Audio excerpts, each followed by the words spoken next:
How you guys doing?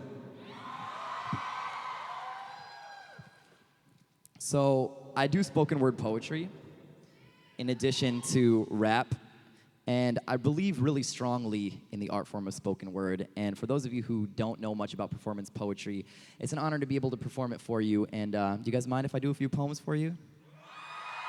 Awesome. This is a love poem. I wish I could say that I love you with all my heart. The truth is, I love you with all my parts. I love you with my big toe. I love you with my elbow. I love you with my earlobe. Roses are red. Violets are of a bluish hue. I like you on a level that two mammals under the influence of hormonal impulses can like each other when liking each other is a prerequisite for mating and further proliferating the species. I'm a hopeless romantic, I know. And I know that the answers are inside me, but I have to ask. Can inner children be removed by C-section? Tortured for the answers. The thing is, I smile when I remember the 12-year-old who prefaced every love poem with "when I was a kid," and I love you with my bleeding heart. I want to know if this thing can fully unglue, because you got my atriums breaking in two, breaking a new heart. A noose is not just a knot, but you are just this art, you lovely, ugly, stunning psycho. I mean, all breathing things will rot, so allow me to decompose you a poem. Roses are red, and lately I'm blue.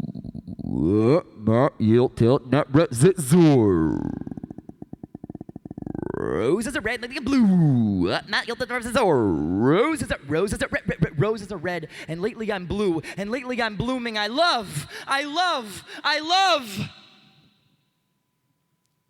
You know you've gone off the emo deep end when you could confuse last night's poetry with One Direction lyrics. But I love you with my hips, and they don't lie. I mean, I really like you. I mean, you are so fine. I mean, girl, what I'm trying to say here is that you had me at hell no. And I love you with my heels. I mean, for you, I translated one of Shakespeare's love sonnets into digital code. It goes, 01, 01, 0110. 01, 0110. 01, 01, 0110, 01, 01. That's just paraphrasing.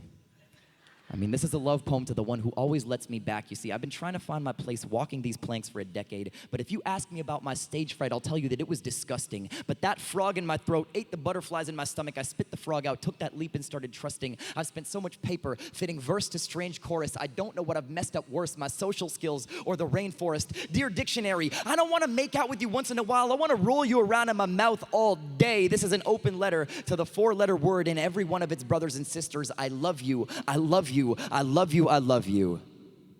Thank you for the memories. It's time to get to walking. You've been right there for so long. Whew. I'll let you do the talking.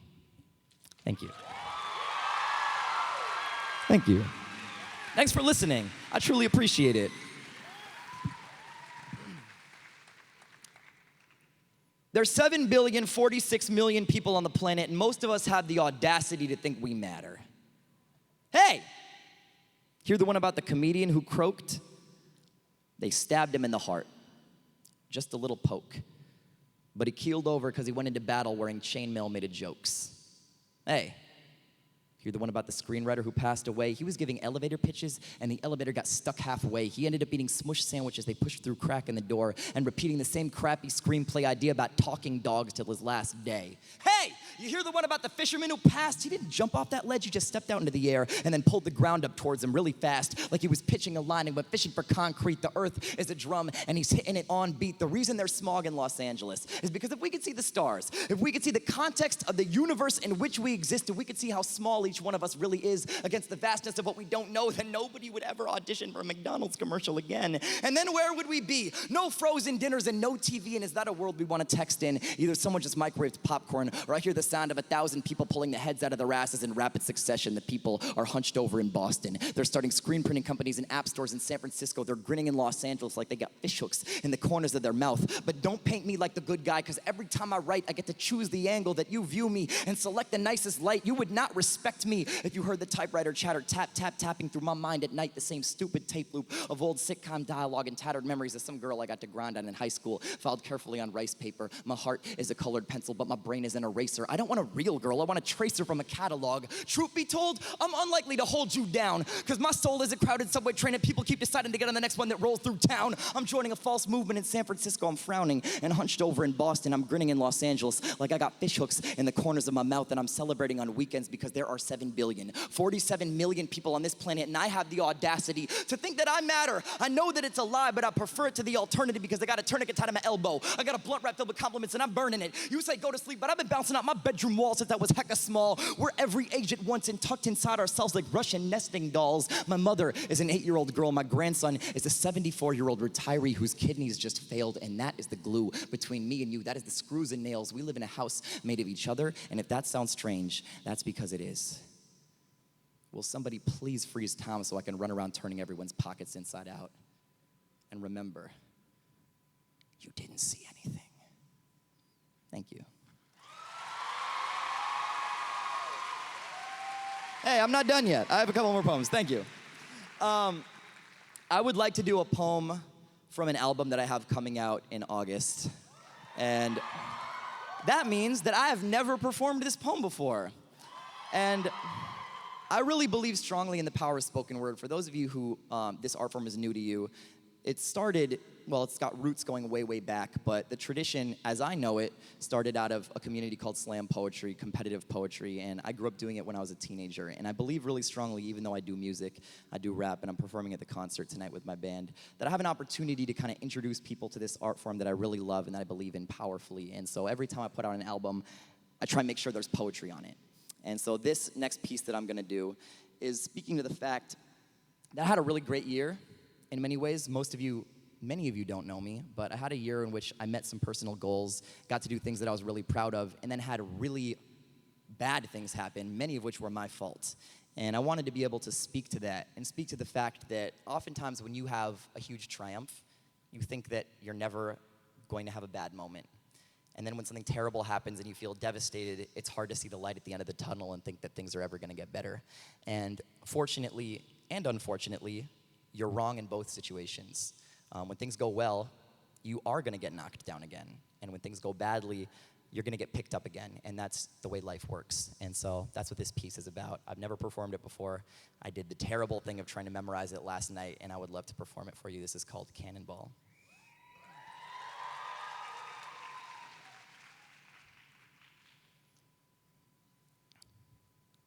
I'm so far from perfect. You still loved me when I so far from deserved it. If I'm so brave, then why does looking you in the eye take every ounce of my courage? I hang my face to the linoleum and count the freckles on the floor. All of us are a galaxy of tiny little storms. The good and evil in me wage a bloody civil war. The missiles whistle through me, then the rebel pistols roar. I shiver, and the final slivers of my chivalry retreat my shriveled core. I can't imagine that I'll ever be happy like before. We're sitting in a field in Golden Gate Park off Fulton and 4th, and I've never felt less alone, just a block from the home I've outgrown, 5 feet and 40 years to the right from where Dad proposed, an inch above this casserole of stones, grass and mud, rusty needles, lost guitar picks, Indian tombs and dinosaur bones. Everything happened all at once, and the world is spinning like a hubcap, and not just because of the drugs. We hugged and laid there in each other's arms all night, even when the sprinklers cried on us. We didn't mind. We had the rest of our lives to be dry, so we stayed until the edges of the sky turned light. I would have stayed until our hair turned white. The mosquitoes arrived to feast on time, got drunk at our expense. We didn't mind, we let them bite. We kept on kissing and obliged, say bottoms up. You've only got till Tuesday, so enjoy the ride. And I couldn't imagine that I would ever be unhappy again. And I whispered in your ear that this moment is already a poem that I just figured out. My first tattoo is gonna be a bug bites. Decided I'd commemorate their bloody drink by printing 3 circles on my ankle, perfect in pink, in permanent ink, the beautiful wounds that will keep me, you, and this moment forever linked to remind me when I fail myself, when I fail everyone around me, when I misfire and come tearing through your walls, when this cocktail cocktail of humiliation and pain poisons my veins in this carnival of carnage, this mansion of garbage, this parking lot of carcasses, this heartbreak party drains the spirit that remains that I have been a part of something worthwhile to remind me of the pleasure of your pulse, the measure of your breath, the rise and fall of our fortunes and our chests, these spectacular triumphs and flops that even if that moment meant nothing to the universe, is the closest thing to God I've got. I'm so far from perfect. So far, it's been worth it. Thank you. I have one more piece for you guys. I am running a panel for any of you guys who are interested in what you just heard and want to know more about it. I did this thing called the Bridge Exchange, which I'm really nervous about and really excited about, where I fundraised to have 4 people from the Brave New Voices Youth Poetry Slam come for free to VidCon to be able to experience VidCon, and to have people from VidCon go for free to Brave New Voices, the National Youth Poetry Slam, so we can bring more poetry to this world and bring more video making savvy to the poetry world. So we're doing a panel with those winners who've come in from all over the world between 12:30 and 1:30 in room 205 today. There's gonna be spoken word, not just from me, but from lots of other people, and I would love it if you guys were able to show up. Again, I'm doing a performance with my band tonight at 11, which will be a lot different than this, but this is my last piece, and it's for anyone here who's ever been made fun of for the way they talk. Have any of you guys ever been made fun of for the way you talk? All right, I would use a lot more foul language in this if I could, but I'm gonna be respectful to you guys, and this is for you guys, anybody who's ever been unfairly pigeonholed for your speech. So, someone said to me the other day, I've got a lisp. A stranger said, I've got a subtle lisp, and I should know that I sound a little stupid doing spoken word when all my words with S in them are spoken so absurd. I'm not upset, but it just sucks to think you're speaking normally for 2 decades and then shucks, find out your stuff sounds like a stanza of Severus Snape's toughest parcel tongue is pronounced by Daffy Duck. So I will say this, my subtle lisp is not sinful. I'm not sorry Saturday, I'm not sorry Sunday, I'm spiritual, and when I speak, I celebrate the Sabbath 7 days a week.